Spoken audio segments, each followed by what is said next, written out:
ഇന്നത്തെ നമ്മുടെ റെസിപ്പി എന്ന് പറയുന്നത് ഗോതമ്പിൻ്റെ ഇലയപ്പവും ചായയാണ്. ഇതിന് റെസിപ്പി എന്നൊന്നും പറയാൻ പറ്റില്ല, കാരണം എല്ലാവർക്കും അറിയാവുന്നൊരു ഐറ്റമാണ് ഇലയുടെ ഉണ്ടാക്കൽ. പക്ഷേ ഇന്നത്തെ ഒരു സ്പെഷ്യാലിറ്റി എന്താണെന്ന് വെച്ചാൽ പുറത്ത് നല്ല മഴയായിരുന്നു. ഈ മഴയത്ത് ഇതുപോലൊരു ചായയും ഇലയപ്പം ഇഷ്ടമല്ലാത്ത ഒരു മലയാളീസും ഉണ്ടാവത്തില്ല. പിന്നെ ചെറിയ ഒന്ന് രണ്ട് ചെറിയ ടിപ്സും കൂടി ഇതിനകത്തുണ്ട്.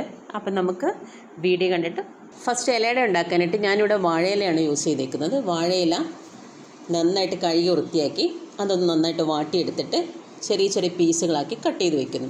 ഈ പീസുകളാക്കി കട്ട് ചെയ്ത് വെച്ച വാഴയിലയിലേക്ക് നെയ്യ് അല്ലെങ്കിൽ വെളിച്ചെണ്ണ നമുക്ക് ചെറുതായിട്ടൊന്ന് തടവി കൊടുക്കാം. അതിനുശേഷം ഞാനിവിടെ മാവ് റെഡിയാക്കുവാണ്.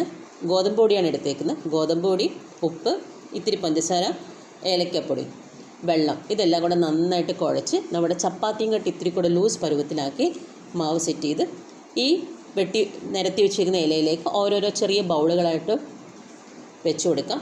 അതിനെന്ത് ചെയ്യുക, നന്നായിട്ട് പരത്തി സൈഡൊക്കെ ഒന്ന് ഒതുക്കി എടുത്ത് വയ്ക്കാം.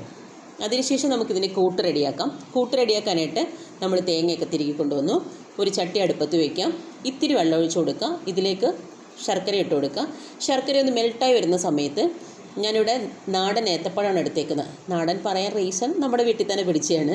അപ്പോൾ നാടൻ ഏത്തപ്പഴം എടുത്ത് നമ്മൾ എന്ത് ചെയ്യുക, ചെറിയ പീസുകളാക്കി കട്ട് ചെയ്തിട്ട് ഈ ശർക്കരപ്പാനിയിലേക്ക് ഇട്ട് കൊടുക്കാം. നന്നായിട്ടൊന്ന് ഇളക്കി കൊടുക്കാം. അതിനുശേഷം ഏലക്കപ്പൊടിയും തിരികെ വെച്ചിരിക്കുന്ന തേങ്ങയും കൂടെ ചേർത്ത് നന്നായിട്ട് മിക്സ് ചെയ്ത് ഈ ശർക്കരപ്പാനി മൊത്തം ഈ ഏത്തപ്പഴത്തിലേക്കും ഈ തേങ്ങയിലേക്ക് പിടിക്കുന്നിട വരെ നന്നായിട്ടൊന്ന് ഇളക്കി കൊടുത്ത് അതിനെ തിക്ക് ഗ്രേവിയാക്കി തിക്കായിട്ട് എടുക്കാം. അപ്പം ഇപ്പോൾ ഇതൊക്കെ ഒരു തിക്ക് പരുവത്തിൽ വന്നിട്ടുണ്ട്. തീ ഓഫ് ചെയ്തിട്ട് നമുക്കിത് തണുക്കാൻ വയ്ക്കാം. ഇപ്പോൾ ഏകദേശം അതിവിടെ തണുത്ത് വന്നിട്ടുണ്ട്. അതിനുശേഷം ഈ നിരത്തി വെച്ചിരിക്കുന്ന ഇലയിലേക്ക് കുറേശ്ശെ ഇട്ട് കൊടുത്ത് എല്ലാം ഒന്ന് നന്നായിട്ട് സെറ്റ് ചെയ്തെടുത്ത് ഇതിനെ രണ്ടായിട്ട് മേലെ മടക്കിയെടുത്ത് നമുക്ക് എന്ത് ചെയ്യാം, അടുപ്പിലൊരു ഇഡ്ഡലിപ്പാത്രം വയ്ക്കാം. വെള്ളം ചെറുതായിട്ടൊന്ന് ചൂടായി വരുന്ന സമയത്തേക്ക് ഈ മടക്കി വെച്ച ഓരോ ഇലയുടെയും നമുക്കെടുത്ത് വെച്ച് സെറ്റ് ചെയ്ത് അടച്ചു വെച്ച് വേവിക്കാം. ഇപ്പോൾ ഒരു അടച്ചു വെച്ച് വേവിച്ചിട്ട് 5 മിനിറ്റ് ആയിട്ടുണ്ട്. ഈ സമയത്തൊന്ന് തുറന്ന് നോക്കിയിട്ട് എന്ത് ചെയ്യുക, ചെറിയ ഈ ഇലകളെല്ലാം ഒന്ന് തിരിച്ച് വെച്ച് കൊടുക്കുക. ഏത് ഡയറക്ഷനിലാണോ ഇരുന്നത് അതിൻ്റെ ഓപ്പോസിറ്റ് ഡയറക്ഷനിലേക്ക് വെച്ച് കൊടുക്കുക. ഇത് നന്നായിട്ടൊന്ന് വേവാൻ വേണ്ടിയിട്ടാണ്. എന്നിട്ട് അടച്ചു വെച്ച് വീണ്ടും വേവിക്കുക. ഒരു 5 മിനിറ്റ് കഴിഞ്ഞ് ഓഫ് ചെയ്യുക. ഇപ്പോൾ ഏകദേശം നമ്മുടെ ഇലയടയ്ക്ക് ഇവിടെ റെഡി ആയിട്ടുണ്ട്. ഇനി നമുക്കൊരു നല്ല ചായയൊക്കെ ഇട്ട് ഇലയുടെ കഴിക്കാം.